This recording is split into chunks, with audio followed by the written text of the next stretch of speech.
നമസ്കാരം. 24 റൗണ്ടപ്പിലേക്ക് എല്ലാ പ്രേക്ഷകർക്കും സ്വാഗതം. ഞാൻ പ്രജിൻ സി കണ്ണൻ. നോക്കാം വിശദമായ റിപ്പോർട്ടുകൾ. തദ്ദേശ തെരഞ്ഞെടുപ്പിനുള്ള അന്തിമ വോട്ടർ പട്ടികയായി 2,83,00,000 പേരാണ് അന്തിമ പട്ടികയിലുള്ളത്. 1,33,52,945 പുരുഷ വോട്ടേഴ്സും 1,49,59,242 സ്ത്രീ വോട്ടേഴ്സുമാണ് ഉള്ളത്. 276 ട്രാൻസ്ജെൻഡർ വോട്ടേഴ്സും 2,087 പ്രവാസി വോട്ടേഴ്സും പട്ടികയിലുണ്ട്. തിരുവിതാംകൂർ ദേവസ്വം ബോർഡിന് പിന്നാലെ ശബരിമല യുവതീ പ്രവേശന നിലപാട് തിരുത്തി CPIM. പാർട്ടി വിശ്വാസികൾക്കൊപ്പമാണെന്നാണ് സംസ്ഥാന സെക്രട്ടറി MV ഗോവിന്ദന്റെ പ്രതികരണം. രാഷ്ട്രീയ വിവാദങ്ങൾക്കിടയിലും സർക്കാരും തിരുവിതാംകൂർ ദേവസ്വം ബോർഡും ആഗോള അയ്യപ്പ സംഗമവുമായി മുന്നോട്ടു പോവുകയാണ്. സുപ്രീം കോടതി വിധിയെ തുടർന്ന് ശബരിമല യുവതീ പ്രവേശനത്തെ അനുകൂലിച്ച CPIM 2009 ലോക്സഭാ തിരഞ്ഞെടുപ്പിൽ നേരിട്ട് തിരിച്ചടിയെ തുടർന്ന് നിലപാടിൽ നിന്ന് പിന്നാക്കം പോയിരുന്നു. വീട് വീടാന്തരം കയറിയിറങ്ങി തിരുത്തിയ നിലപാടറിയിച്ച CPIM ആഗോള അയ്യപ്പ സംഗമത്തിന് മുന്നോടിയായി ഒരിക്കൽ കൂടി നിലപാട് മാറ്റം ആവർത്തിക്കുകയാണ്. യുവതീ പ്രവേശനത്തെ എതിർക്കുന്നവർക്ക് അയ്യപ്പ സംഗമം സംഘടിപ്പിക്കാൻ എന്തവകാശമെന്ന ചോദ്യത്തിനുള്ള മറുപടി കൂടിയാണിത്. വർഗീയവാദികൾക്ക് വിശ്വാസമൊന്നുമില്ല. വിശ്വാസം ഒരു ഉപകരണമായിട്ട് ഉപയോഗിക്കുന്നവരാണ് വർഗീയവാദികൾ. ആ വർഗീയവാദികളുടെ പ്രചാരവേലയോടൊപ്പം ചേർന്ന് നിൽക്കാൻ communist party of India, Marxist ഇല്ല. വിശ്വാസികൾക്കൊപ്പമാണ് ഞങ്ങൾ. സത്യവാങ്മൂലം തിരുത്തുമോ എന്ന ചോദ്യത്തിന് അപ്പോൾ മറുപടി പറയാമെന്നായിരുന്നു LDF കൺവീനർ TP രാമകൃഷ്ണന്റെ മറുപടി. ശബരിമലയുടെ എല്ലാവിധ ആചാരങ്ങളും അനുഷ്ഠാനങ്ങളും നിലനിർത്തുക എന്ന നിലപാടാണ് CPM എല്ലാ കാലത്തും സ്വീകരിച്ചിട്ടുള്ളത്. വിശ്വാസത്തിനോ വിശ്വാസികൾക്കോ എതിരായ ഒരു നിലപാടും CPM സ്വീകരിച്ചിട്ടില്ല. കേരളത്തിലെ ഗവൺമെന്റ് സ്വീകരിച്ചിട്ടില്ല. ആ നിലപാട് തന്നെയാണ് ഇപ്പോഴും തുടർന്നുകൊണ്ടിരിക്കുന്നത്. വിവാദങ്ങൾക്കിടയിലും ആഗോള അയ്യപ്പ സംഗമവുമായി സർക്കാരും ദേവസ്വം ബോർഡും മുന്നോട്ട് തന്നെ. സമുദായ സംഘടനകളായ NSSഉം SNDPയും പിന്തുണ പ്രഖ്യാപിച്ചത് സർക്കാരിനും ദേവസ്വം ബോർഡിനും ആശ്വാസമാണ്. സമുദായ സംഘടനകളുടെ പിന്തുണ കൂടി ലഭിച്ചതോടെ BJPയിൽ ആശയക്കുഴപ്പവുമുണ്ട്. 24 തിരുവനന്തപുരം. ആഗോള അയ്യപ്പ സംഗമത്തിൽ UDF തീരുമാനം നാളെ പ്രഖ്യാപിക്കും. സർക്കാർ നീക്കത്തിന് പിന്നിൽ രാഷ്ട്രീയ അജണ്ടയുണ്ടെന്ന് തുറന്നു കാണിക്കണമെന്ന് UDF യോഗത്തിൽ അഭിപ്രായമുയർന്നു. സംഗമത്തിൽ സഹകരിക്കേണ്ടതില്ലെന്ന അഭിപ്രായവും UDF യോഗത്തിൽ ഉയർന്നു. എല്ലാ വശങ്ങളും വിശദമായി പരിശോധിക്കാൻ പ്രതിപക്ഷ നേതാവ് VD സതീശനെ ചുമതലപ്പെടുത്തി. സമുദായ സംഘടനകളുടെ പിന്തുണ വിലയിരുത്തും. അതിനുശേഷം നാളെ നിലപാട് പ്രഖ്യാപിക്കും. ശബരിമല ആഗോള അയ്യപ്പ സംഗമത്തിൽ വീണ്ടും വിമർശനവുമായി K. സുരേന്ദ്രൻ. പിണറായി വിജയൻ സർക്കാർ ശബരിമലയിൽ നടത്താൻ പോകുന്നത് ആഗോള അയ്യപ്പ സംഗമമല്ല, മറിച്ച് ഭൂലോക ആശയ പാപ്പരത്വമാണെന്ന് വിമർശനം. ശ്രീമാൻ വെള്ളാപ്പള്ളി നടേശനും ശ്രീമാൻ സുകുമാരൻ നായരും പാണക്കാട് തങ്ങൾ അദ്ദേഹവും പിന്തുണച്ചതുകൊണ്ട് ഈ പാപ്പരത്വമല്ലാതാവുന്നില്ല. അയ്യപ്പ സംഗമം കേരളത്തിലെ കമ്മ്യൂണിസത്തിന്റെ ചരമക്കുറിപ്പായിരിക്കുമെന്ന് ഉറപ്പാണെന്നും K. സുരേന്ദ്രൻ ഫേസ്ബുക്ക് കുറിപ്പിൽ വിമർശിച്ചു. ഡൽഹി കലാപക്കേസിൽ ഉമർ ഖാലിദ് ഉൾപ്പെടെ 9 പേരുടെ ജാമ്യാപേക്ഷ തള്ളി ഡൽഹി ഹൈക്കോടതി. പ്രോസിക്യൂഷൻ വാദങ്ങൾ അംഗീകരിച്ചാണ് ഡൽഹി ഹൈക്കോടതി ഡിവിഷൻ ബെഞ്ചിന്റെ വിധി. നിയമവാഴ്ചയിൽ വിശ്വസിക്കുന്ന എല്ലാവരും ഡൽഹി ഹൈക്കോടതി വിധി തെറ്റെന്ന് പറയുമെന്ന് CPI സംസ്ഥാന സെക്രട്ടറി ബിനോയ് വിശ്വം 24നോട് പറഞ്ഞു. വർഗീയ സ്വഭാവമുള്ള പ്രകോപനപരമായ പ്രസംഗങ്ങൾ ഉമർ ഖാലിദും ഷെർജിലും നടത്തി. ഇത് പ്രഥമദൃഷ്ട്യാ ഗുരുതരമെന്ന് നിരീക്ഷിച്ചുകൊണ്ടാണ് ഡൽഹി ഹൈക്കോടതി ജാമ്യം നിഷേധിച്ചത്. ഒരു പ്രത്യേക മതവിഭാഗം കൂടുതലായിടങ്ങളിൽ പ്രതികൾ വാട്സ്ആപ്പ് ഗ്രൂപ്പുകൾ സൃഷ്ടിക്കുകയും ലഘുലേഖകൾ വിതരണം ചെയ്യുകയും ചെയ്തു. വർഗീയമായി ഒരു വിഭാഗത്തെ സംഘടിപ്പിക്കാൻ ശ്രമിച്ചു. ഇത്തരം ജാമ്യാപേക്ഷകളിൽ തീർപ്പ് കൽപ്പിക്കുമ്പോൾ സാമൂഹിക താൽപര്യം പരിഹരിക്കേണ്ടതുണ്ട്. ജയിൽവാസവും വിചാരണ വൈകുന്നതും എല്ലാ കേസുകളിലും ജാമ്യത്തിന് കാരണമല്ല. പ്രതിഷേധിക്കാനുള്ള അനിയന്ത്രിത അവകാശം ഭരണഘടനാ ചട്ടക്കൂടിനെ തകർക്കുമെന്നും ഡൽഹി ഹൈക്കോടതി ഉത്തരവിൽ പറയുന്നു. നിയമവാഴ്ചയിൽ വിശ്വസിക്കുന്ന എല്ലാവരും ഡൽഹി ഹൈക്കോടതി വിധി തെറ്റെന്ന് പറയുമെന്ന് ബിനോയ് വിശ്വം 24നോട് പറഞ്ഞു. നിയമവാഴ്ചയെ മാനിക്കുന്ന എല്ലാ ആളുകളും ഒരേപോലെ പറയും ഈ തീരുമാനം, ഡൽഹി ഹൈക്കോടതിയുടെ തീരുമാനം തെറ്റാണെന്ന് പറയും. 5 കൊല്ലമായി ചെറുപ്പക്കാർ ജയിലിലാണ്, വിചാരണ പോലുമില്ലാതെ. അതിനെല്ലാം ഭരണകൂടം ചവിട്ടിയരക്കാൻ ശ്രമിക്കുമ്പോൾ ആ ഭരണകൂട ധിക്കാരത്തിന്റെ മുമ്പിൽ കോടതി ഇതുപോലെ വിധേയത്വം കാണിക്കാൻ പാടില്ലായിരുന്നു. ഭരണകൂടത്തിന് ഇഷ്ടപ്പെടാതിരിക്കാം, പക്ഷെ കോടതി അതിന്റെ മുമ്പിൽ ഇങ്ങനെ വച്ചാനിച്ചു നിൽക്കാൻ പാടില്ലായിരുന്നു. അതാണ് ഇപ്പൊ കണ്ട കാര്യം. കലാപ ഗൂഢാലോചന കേസിൽ പ്രതികൾ 5 വർഷമായി വിചാരണയില്ലാതെ തടവിലാണ്. 24 ഡൽഹി. രാഷ്ട്രപതിയുടെ റഫറൻസിൽ നിർണായക വീക്ഷണവുമായി സുപ്രീം കോടതി. ബില്ലുകളിൽ ഒപ്പുവയ്ക്കാൻ രാഷ്ട്രപതിക്കും ഗവർണർക്കും സമയപരിധി നിശ്ചയിക്കാൻ കഴിയില്ലെന്ന് സുപ്രീം കോടതി വാക്കാൽ നിരീക്ഷിച്ചു. കാലതാമസം നേരിടുന്ന കേസുകളുണ്ട്. അത്തരം സംഭവങ്ങളിൽ കോടതിയെ സമീപിക്കാമെന്നും കോടതി നിരീക്ഷിച്ചു. രാഷ്ട്രപതി റഫറൻസിലെ വാദം കേൾക്കലിന്റെ 6ാം ദിവസത്തിലാണ് സുപ്രീം കോടതി ഭരണഘടനാ ബെഞ്ചിന്റെ സുപ്രധാന നിരീക്ഷണം. ബില്ലുകൾ തടഞ്ഞുവെക്കുന്ന ചില സംഭവങ്ങളുടെ പേരിൽ ഗവർണർക്കും രാഷ്ട്രപതിക്കും സമയപരിധി നിശ്ചയിക്കാനാകില്ലെന്ന് സുപ്രീം കോടതി ഭരണഘടനാ ബെഞ്ച് വാക്കാൽ നിരീക്ഷിച്ചു. ബില്ലുകളിൽ കാലതാമസം നേരിടുന്ന കേസുകളുണ്ടെങ്കിൽ അവർക്ക് സുപ്രീം കോടതിയെ സമീപിക്കാം. ഒരു പ്രത്യേക സമയപരിധിക്കുള്ളിൽ തീരുമാനമെടുക്കാൻ കോടതിക്ക് നിർദ്ദേശിക്കാം. എന്നാൽ ഇതിനർത്ഥം സമയപരിധി നിശ്ചയിക്കലല്ലെന്നും കോടതി നിരീക്ഷിച്ചു. സമയപരിധി തീരുമാനിക്കുന്നത് കോടതി ഭരണഘടന ഭേദഗതി ചെയ്യുന്നതിന് തുല്യമെന്ന് ജസ്റ്റിസ് വിക്രംനാഥ് വാക്കാൽ പറഞ്ഞു. ഗവർണറും രാഷ്ട്രപതിയും സമയപരിധി പാലിക്കാത്തതിന്റെ അനന്തരഫലങ്ങളെക്കുറിച്ചും സുപ്രീം കോടതിയുടെ ഭരണഘടനാ ബെഞ്ച് ആശങ്ക അറിയിച്ചു. ഗവർണർമാർ ബില്ലുകൾ തടഞ്ഞുവെക്കുന്ന സംഭവങ്ങൾ ആവർത്തിക്കാതിരിക്കാൻ സമയപരിധി വേണമെന്നായിരുന്നു റഫറൻസിനെ എതിർത്തുള്ള വാദം. 24 ഡൽഹി. അമേരിക്കൻ താരിഫ് ഭീഷണിക്കിടെ ഇന്ത്യയ്ക്ക് എണ്ണവില കുറച്ചു നൽകാൻ റഷ്യ തീരുമാനിച്ചതായി റിപ്പോർട്ട്.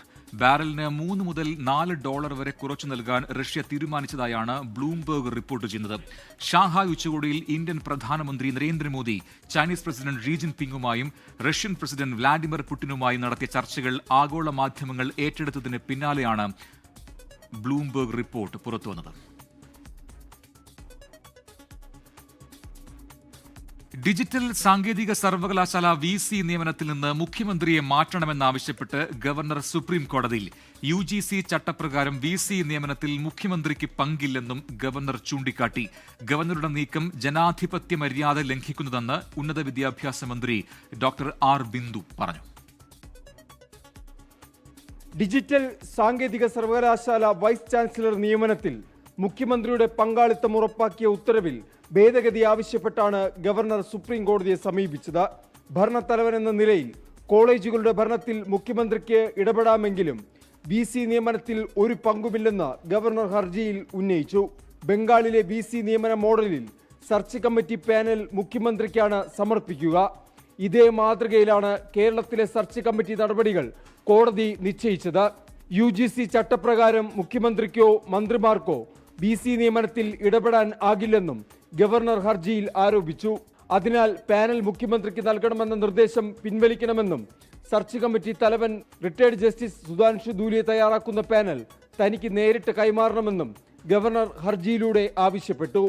ഗവർണർ അപ്പീൽ പോയത് ഖേദകരമെന്ന് ഉന്നത വിദ്യാഭ്യാസ മന്ത്രി R. ബിന്ദു. സംസ്ഥാനത്ത് നിലനിന്നു പോന്നിരുന്ന ഒരു ജനാധിപത്യ മര്യാദകളെയൊക്കെ ലംഘിക്കുന്ന രീതികളാണ് സമീപകാലത്ത് ബഹുമാനപ്പെട്ട ചാൻസലർമാരുടെ ഭാഗത്തുനിന്ന് കണ്ടുവരുന്നത്.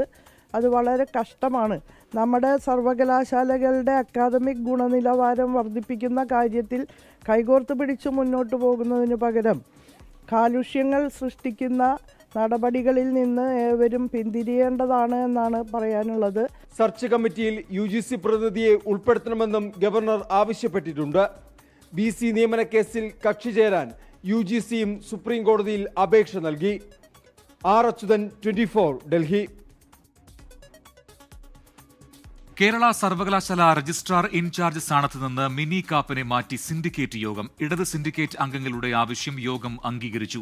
ഡോക്ടർ KS അനിൽകുമാറിന്റെ ഹർജിയിൽ കോടതി വിധി പറയുന്നതുവരെ Kariavattom campus joint registrar doctor R. രശ്മിക്ക് രജിസ്ട്രാറിന്റെ ചുമതല നൽകി. മുൻ രജിസ്ട്രാർ ഡോക്ടർ പ്രവീണിന് പുനർനിയമനം നൽകാൻ സാങ്കേതിക സർവകലാശാല സിൻഡിക്കേറ്റ് യോഗം തീരുമാനിച്ചു.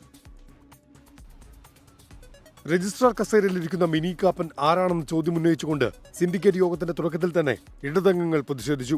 ഡോക്ടർ KS അനിൽകുമാറിന് പകരം ചുമതല നൽകിയ രജിസ്ട്രാറാണെന്ന് VC മോഹനൻ കുന്നുമൽ യോഗത്തിൽ റിപ്പോർട്ട് ചെയ്തു. ഇതോടെ പ്രതിഷേധം കടുത്തു. രജിസ്ട്രാർ നിയമനം സിൻഡിക്കേറ്റിന്റെ അധികാരമാണെന്നും VCയുടെ നടപടി ചട്ടവിരുദ്ധമെന്നും ഇടതംഗങ്ങൾ വാദിച്ചു. ഒടുവിൽ ഭൂരിപക്ഷാംഗങ്ങളുടെ ആവശ്യത്തിന് വഴങ്ങിയ VC മിനി കാപ്പനെ സ്ഥാനത്ത് നിന്ന് മാറ്റാൻ തയ്യാറായി.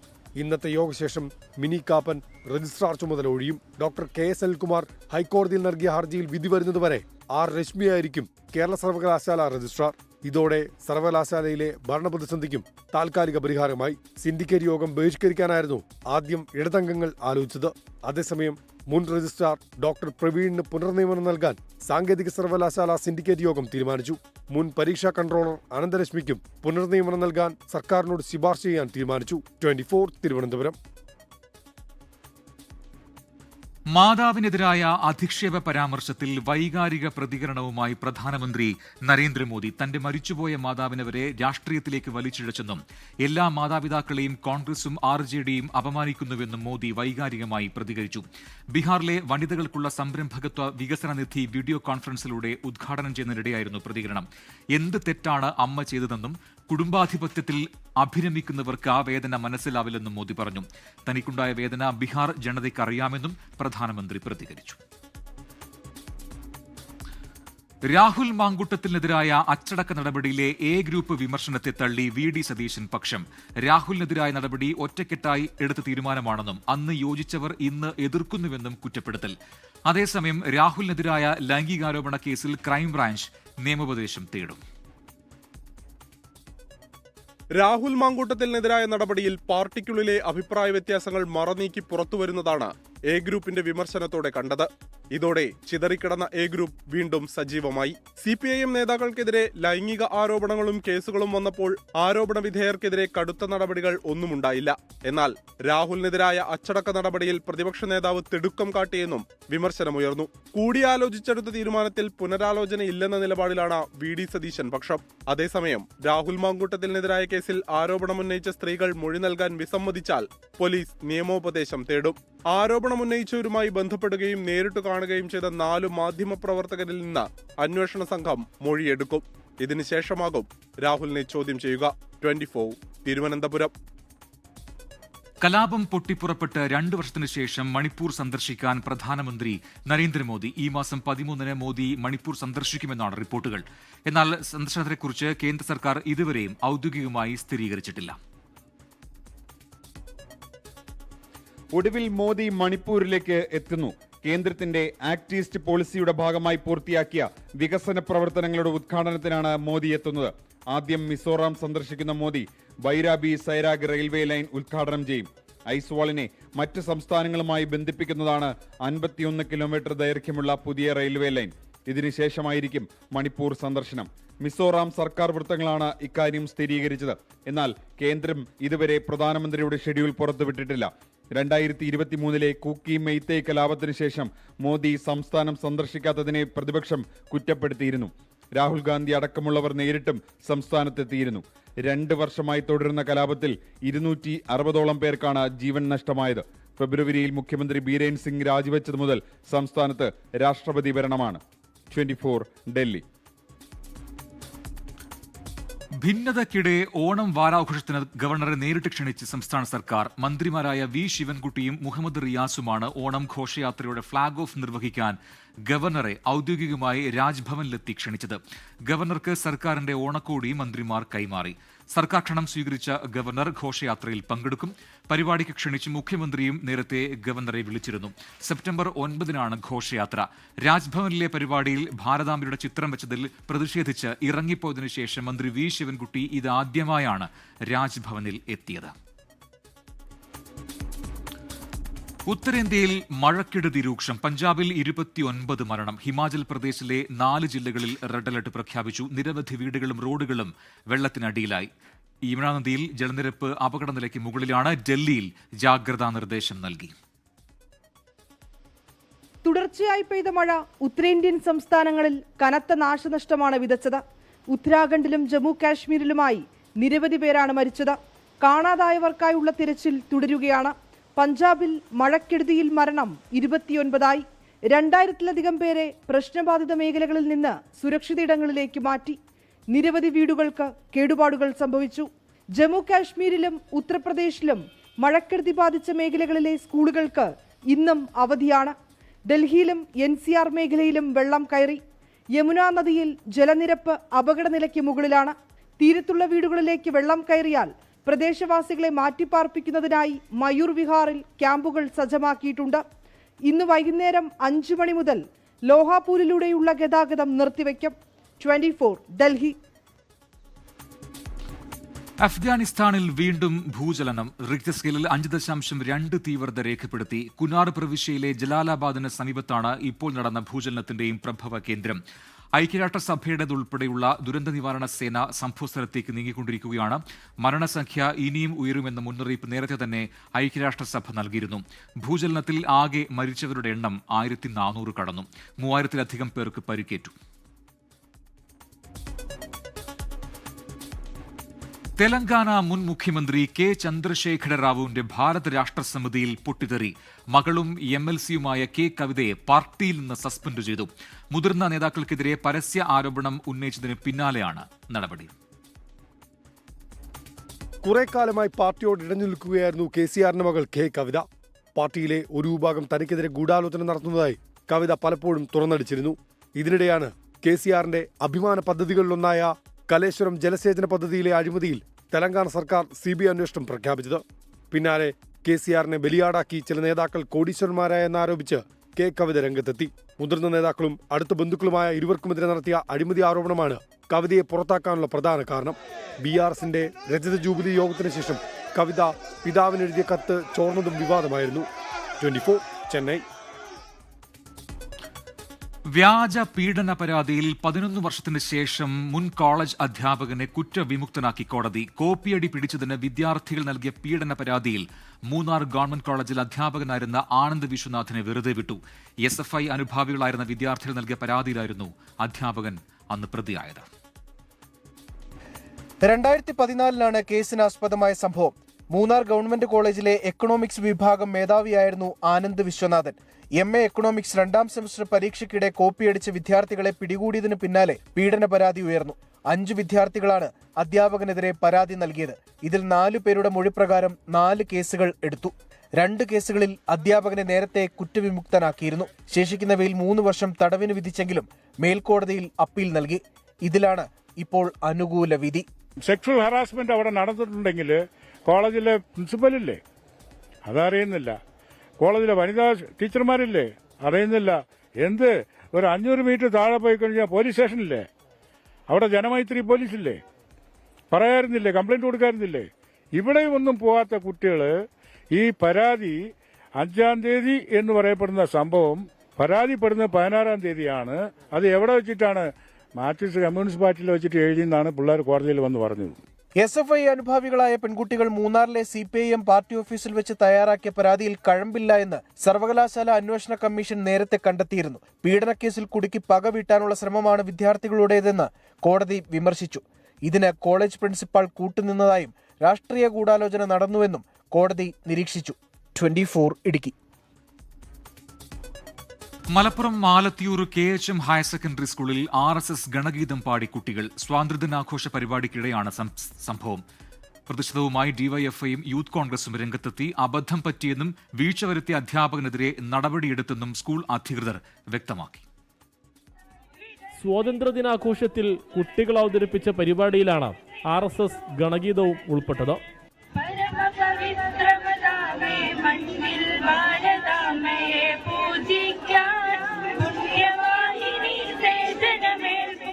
ദൃശ്യം പ്രചരിച്ചതോടെ വിവാദമായി. ഗണഗീതം കുട്ടികളെ കൊണ്ട് പാടിപ്പിച്ചതാണ് എന്നാരോപിച്ച് DYFI പ്രിൻസിപ്പലിനെ ഉപരോധിച്ചു. RSSന്റെ ഈ ഒളിച്ചുകളി ഈ വിദ്യാലയത്തിനകത്ത് നടപ്പിലാക്കുന്നതിന് വേണ്ടി ഈ വിദ്യാലയത്തിന്റെ മാനേജ്മെന്റും അതുപോലെയുള്ള അധ്യാപകരും ശ്രമിക്കുന്നു എന്നുള്ളതാണ് DYFIക്ക് ഇതിൽ നിന്ന് മനസ്സിലാകാൻ സാധിച്ചത്. ഒരു മതത്തിന്റെയും ഭാഗമായ ഒന്നും സ്കൂളിൽ പാടില്ലെന്ന് യൂത്ത് കോൺഗ്രസ്. ഒരു മതസംഘടനയുടെയും ഒരു പാട്ടും ഒരു സ്കൂളിലും പാടില്ല എന്നാണ് യൂത്ത് കോൺഗ്രസിന്റെ നയം. ഈ അധ്യാപകർ, ഈ മാനേജ്മെന്റ്, PTA ഇത് കുട്ടികളുടെ മേലെ ഇട്ടിട്ട് പടിചാരുകയാണ്. അത് ഞങ്ങൾ അനുവദിക്കില്ല. ഗണഗീതം അധ്യാപകർ എഴുതി നൽകിയതല്ലെന്നും വിദ്യാർത്ഥികൾ സ്വമേധയെ അവതരിപ്പിച്ചതാണെന്നുമാണ് സ്കൂൾ അധികൃതരുടെ വിശദീകരണം. എന്നാൽ പരിശോധിക്കാതെ കുട്ടികൾക്ക് അവതരിപ്പിക്കാൻ അനുമതി നൽകിയത് ജാഗ്രത കുറവാണെന്നും പ്രധാന അധ്യാപിക ബിന്ദു. നടപടി എന്താ വെച്ചാൽ നമ്മുടെ ഗാന്ധി ദർശൻ ക്ലബിൻ്റെ ചുമതലയുള്ള അധ്യാപകൻ അത് കൃത്യമായിട്ട് സ്ക്രീൻ ചെയ്യാതെയാണ് ചെയ്തിട്ടുള്ളത്. അതുകൊണ്ട് അദ്ദേഹത്തെ ആ സ്ഥാനത്തു നിന്നും പൂർണ്ണമായിട്ടും നീക്കം ചെയ്യാം എന്നുള്ളതാണ് ഇപ്പം ഞങ്ങളെടുത്ത തീരുമാനം. സ്കൂളിലെ ഗാന്ധി ദർശൻ ക്ലബ്ബാണ് സ്വാതന്ത്ര്യദിന പരിപാടികൾക്ക് നേതൃത്വം നൽകിയത്. 24 തിരൂർ. സപ്ലൈകോയിലെ പ്രതിദിന വിൽപ്പന 25 കോടിയിലേക്ക് അടുക്കുന്നു. ഇന്ന് വിറ്റത് 24 കോടിയിലധികം രൂപയുടെ സാധനങ്ങളാണ്. ഓണക്കാലത്ത് ഇതുവരെ സപ്ലൈകോ 344 കോടി രൂപയുടെ വിൽപ്പനയാണ് നടത്തിയത്. 50 ലക്ഷത്തിൽ പരം ആളുകൾ സപ്ലൈകോ ഔട്ട്ലെറ്റുകളിൽ എത്തിയെന്നാണ് ഭക്ഷ്യ പൊതുവിതരണ വകുപ്പ് അറിയിക്കുന്നത്.